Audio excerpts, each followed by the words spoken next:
cuaderno si el invierno me abraza. Un año que salí de aquel infierno que abrazaba y ya la mente me ha cambiado, pero escribo y miro atrás. No voy a olvidar lo malo para de no Lucía. repetirlo más. Un podcast para hablar de todo lo que nos interesa, pero siempre relacionado con las personas.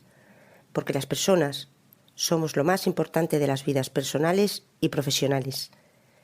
Soy Lucía Quiroga, aprendiza de todo y maestra de nada, pero con una enorme curiosidad que me lleva a estar continuamente aprendiendo. Atenta a todo lo que se escribe, se dice, se siente por ahí. Y preocupada y ocupada en hacer más agradable mi vida y la de quienes me rodean, aun sin conocerles de nada. ¿Te apuntas a escucharme y compartir? Vamos a por el episodio 21. Lo voy a titular con una pregunta. Y es, ¿hablamos? Tanto me gusta el lenguaje que cualquier libro que caiga en mis manos y haga referencia a este tema desde cualquier punto de vista, inmediatamente pasa a formar parte de mi biblioteca. Y releí estos días un libro del doctor Luis Rojas Marcos, titulado Somos lo que hablamos, y me gustaría compartir algunas reflexiones con vosotros tras la lectura. Pensemos que el poder de las palabras va más allá de ser meros símbolos que usamos para expresar ideas, porque las palabras pueden moldear nuestro ánimo y también nuestra perspectiva del pasado y del presente. Hablar es expresar con palabras lo que pensamos, sentimos, hacemos, nos imaginamos o percibimos a través de nuestros sentidos. Decía Stephen Hawking que los logros más grandes del ser humano vienen por hablar y que los más grandes fracasos vienen por no hablar. También Fellini, el director de cine, sentenció: cada idioma es un modo distinto de ver la vida. Y fijaos que más de la mitad de los habitantes del mundo se comunican solo en 10 idiomas. En chino, inglés, español, hindi, árabe, bengalí, ruso, portugués, japonés y francés. Sin embargo, relata el Génesis que al principio de los tiempos todos los habitantes de la tierra hablaban un mismo idioma. Pero un día una tribu empezó a construir una torre para que llegara hasta el cielo. Dios, al percatarse del desafiante proyecto, se dijo: si un pueblo con una misma lengua es capaz de lograr esto, nada que se proponga estará fuera de su alcance. Confundiré su lengua, de manera que no se entiendan entre ellos. Y así hizo, y así se generó el caos, porque a partir de ese momento los hombres y las mujeres dejaron de entenderse. Daniel Kahneman, Premio Nobel de Economía en el año 2002, dedicó muchos de sus trabajos a estudiar los valores positivos de conversar. Las personas que conversan superan mejor los sentimientos de inseguridad y se adaptan mejor a los cambios. Al expresar y compartir las vivencias estresantes, con palabras sencillas, pues se hacen más llevaderas. Y por eso se dice que en general las personas habladoras y sociables tienen una opinión muy favorable de la vida. Pero ojo, que no estoy hablando de lo que llamamos personas parlanchinas, en el sentido peyorativo de la palabra, Igual que cuando en el primer episodio hablaba de curiosidad y hacía hincapié en que no me refería al cotilleo. Nacemos y nos hacemos habladores, pero el paso de los años moldea poco a poco nuestra forma de hablar y también los temas sobre los que hablamos.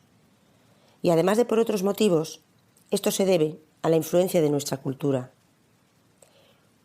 Cuando somos pequeños, tratamos de acomodarnos a las pautas de conversación que la sociedad considera aceptables, aunque a veces estas no se correspondan con nuestros sentimientos. Y nos influye mucho.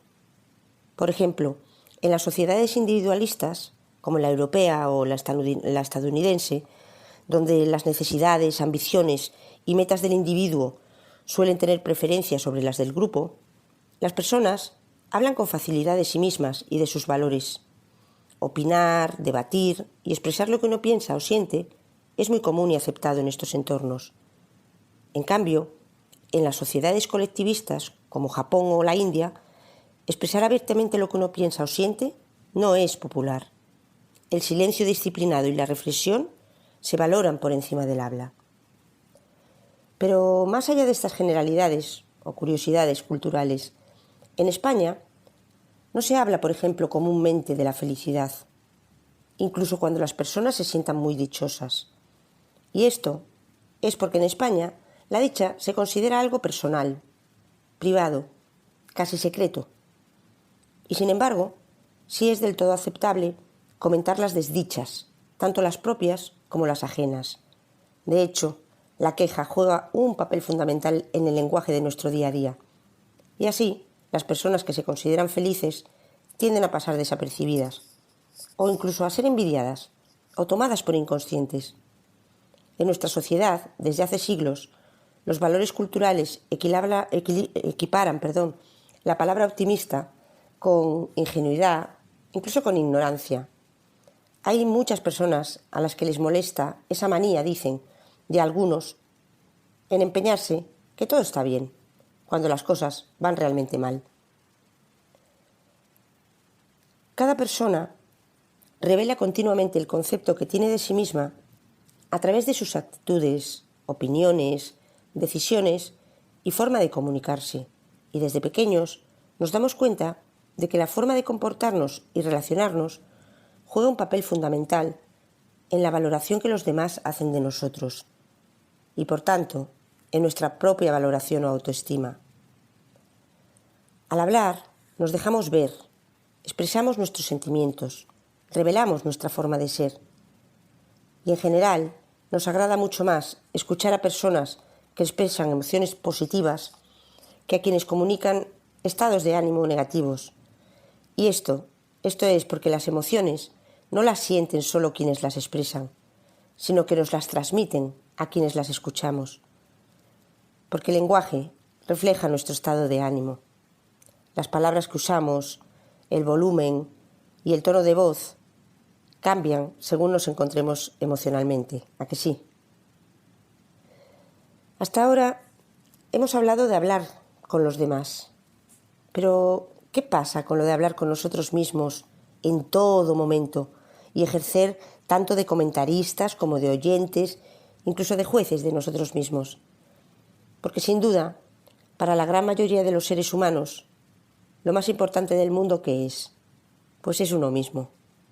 Así es que la información más reveladora que nos puede dar una persona sobre sí misma es el contenido de lo que se dice a sí misma, el contenido de sus conversaciones privadas. Pero no es fácil que compartamos esta información tan privada sobre nosotros. Aprender y practicar el arte de hablarnos es de gran utilidad a la hora de fomentar sentimientos agradables, defender nuestra autoestima y protegernos del desánimo y de ese sentimiento a veces de indefensión. De ahí ese proverbio que dice: para ser felices, lo primero es estar contentos con nosotros mismos. Otra cosa que tenemos que tener en cuenta es esa necesidad que tenemos de explicárnoslo todo. No toleramos el vacío que nos produce la falta de explicaciones.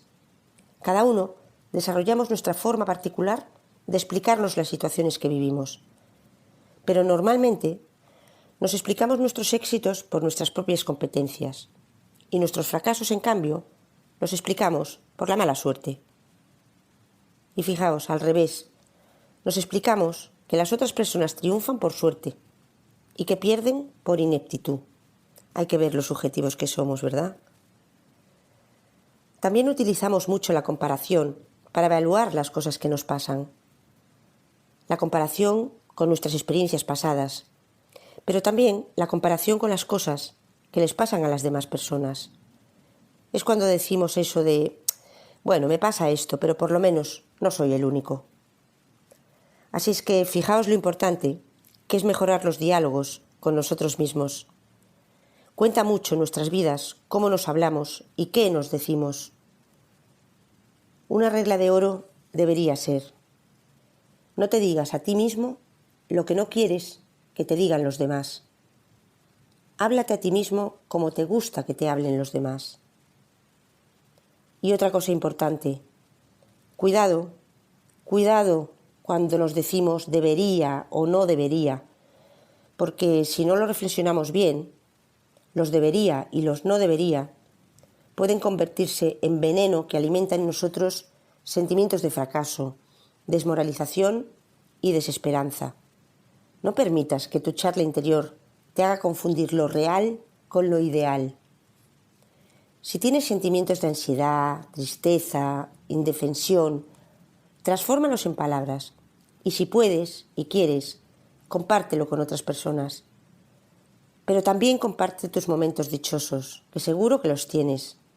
Dicen que la felicidad está hecha para ser compartida con las otras personas y de hecho la mayoría de la gente reconoce como una de las mayores fuentes de dicha el relacionarse con otras personas. Esto es lo que explica que uno de los castigos más antiguos y crueles sea la incomunicación total. Una vez más, tú decides. ¿Hablamos? ¡Feliz día!